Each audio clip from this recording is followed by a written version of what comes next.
which is metaphorically known as wisdom. You must churn the ocean of life. You must face the struggle. Today, majority of the population in Bharat are youth. I also see many youngsters in this crowd. I give a call to all the youth, especially Gen Z, and to all my young brothers and sisters. Do not treat the Bhagavad Gita as a book to be kept in the puja room and wrapped in a red cloth. Read it if you're depressed. Gita is your counselor. If you're confused, Gita will become your mentor. If you are a leader, Gita is your moral compass. When the thinkers and devotees from the different countries sit together in this dharmic atmosphere, they embody the ancient Indian vision of Vasudhaiva Kutumbakam, which is the heart of Bharat's global outreach today. This is not a mere religious contribution. This is a civilizational contribution by Puttige Mutt. For centuries, it is this very civilizational strength that has guided and protected our nation. This Karma Bhumi has endured invasions, turmoil, and countless challenges, not because of weapons or wealth, but because of our scriptures, our traditions, our saints, and our sacred institutions that kept Dharma alive and unbroken. Our sages encapsulated that strength in these words, Dharmo Rakshati Rakshitaha. That principle that when we protect Dharma, Dharma will protect us. The eternal law is the very heart of the Gita, the guiding force of our civilization and the moral spirit that inspired the makers of the Constitution. That's the reason Bhagavad Gita cannot be seen as a mere scripture. It is the living pulse of our civilization. It has given courage to warriors, clarity to leaders, comfort to the distressed, and wisdom to the generations.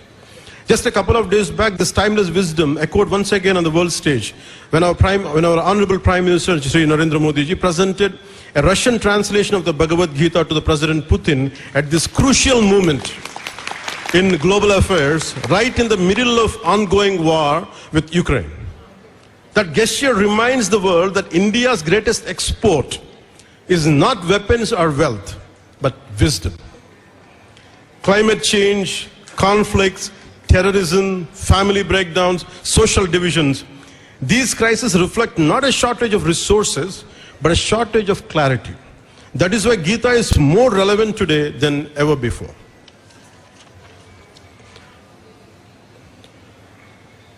And I'm honored to receive the blessings of Sri Sugnendra Tirtha Swamiji for his divine blessings. And Sri Swamiji recently conferred the title Bharata Bhagya Vidata upon our Prime Minister Sri Narendra Modi ji.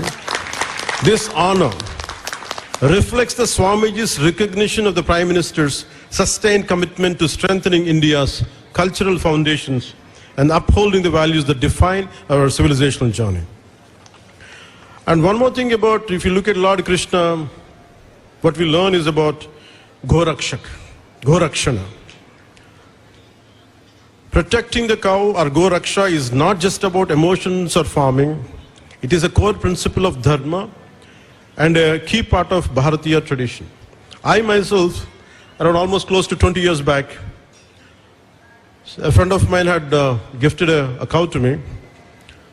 It came to my farmhouse as a gift. Now today, I have a Goshala of around 60 cows. The reason why I'm sharing this is hardly I'd like to share one, but when the cows are getting slaughtered, instead of fighting, there are crores of Hindus out there, crores of people who go to temples every day. We can form societies in our own native villages. As a Panchayati Raj minister, and I hold a portfolio of PR and environment.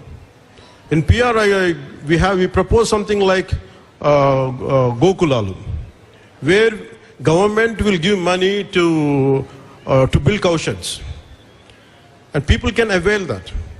And there are community Goshalas, and we are trying to do that.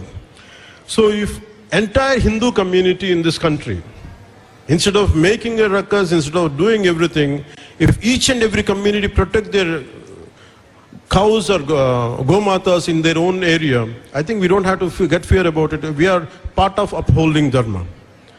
Even Lord Krishna as Govindudu emphasized caring for cows. So we go to Lord Krishna temple, we take prasad and we leave it there. We don't really actually bring back home. If everyone could, at least one family could adopt a cow, a gomata, I don't think we have to go through all this kind of turbulence.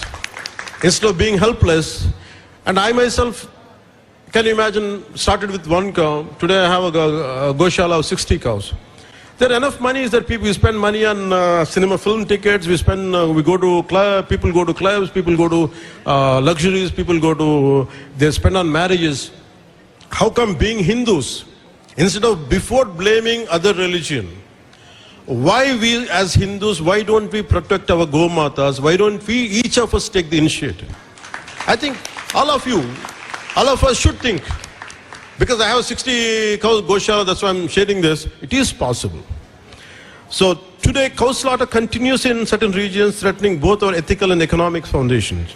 By supporting cow protection initiatives, from community efforts to activities led by traditional mutts, we safeguard not only the cow, but the very principles that sustain a righteous civilization. And before, one message I would like to give, and I would like to finish my speech. And Gen Z, especially the new generation and millennials and the young professionals of this digital age, live in a constant Kurukshetra, a battlefield of information overload, career pressure, identity confusion, a loneliness in hyper-connected lives, and the fear of failure in a competitive world. For them, Gita is not old philosophy. It is a guide to mental strength and a manual for emotional resilience. When Gita says karmanye vadikaraste, focus on your action, not the outcome. Action is only in our hands, never the outcome. And truly, with 15 years or 20 years I struggled, even as an actor I struggled, even as a political leader I struggled. I never thought I would reach this, I would get this. I said that my duty is to do. Rest, what would be given as a gift would be from the karma, is the outcome is about God will give. Whether if He doesn't give, that's okay. I'm fine. This is as a human being, as a true, instead of reciting slokas, even a bit part, an ounce of practice is more essential of Gita than reciting the entire Gita and by hearting those lines. Mere by hearting the verses is not enough. It is a message to Gen Z needs more than ever in an age ruled by marks, metrics, likes and comparison. And Gita leaves a message to the youth of Bharat. Stand up for your culture, stand up for your dharma. When you are upholding of your own dharma, you are not antagonizing any religion. You are only supporting your religion, your dharma. That's what I believe in. When I say I'm a true Sanatani, when I say I believe in my dharma, that does not mean I'm hating other religions. My dharma never taught me to hate Islam. My dharma never taught me to hate Christianity. My dharma never taught to hate any other religion. That's the reason why we have all the more reasons to stand up and to stand up for your own culture and to stand up for your own dharma. This is Lakshakanta, 1 lakh voices chanting together. This is the shield of our nation. I urge every youth to take a vow today. This will be a guardian of this civilization. That you will read the Gita, not just to memorize verses, but to gain the strength to fight adharma in our lives. Protect dharma and dharma will protect you. Dharmo rakshite rakshitaha. Dharma is not for the weak and the meek. For dharma you have to have tons of courage. You have to have a great resilience. That's why reciting Gita every day, that empowers you, that strengthens you. It ensures the wisdom of the Gita is not locked in a tradition, but made available to the mind, shaping the future of Bharat and the world. That's what Gitotsava is, the essence of Gitotsava today. As we now move to conclude the sacred month-long celebration, we are not ending a ritual, we are renewing our commitment to Dharma. May Lord Sri Krishna give us the courage of Arjuna, the clarity of Krishna, and the compassion of Dharma. Jai Sri Krishna, Jai Hind.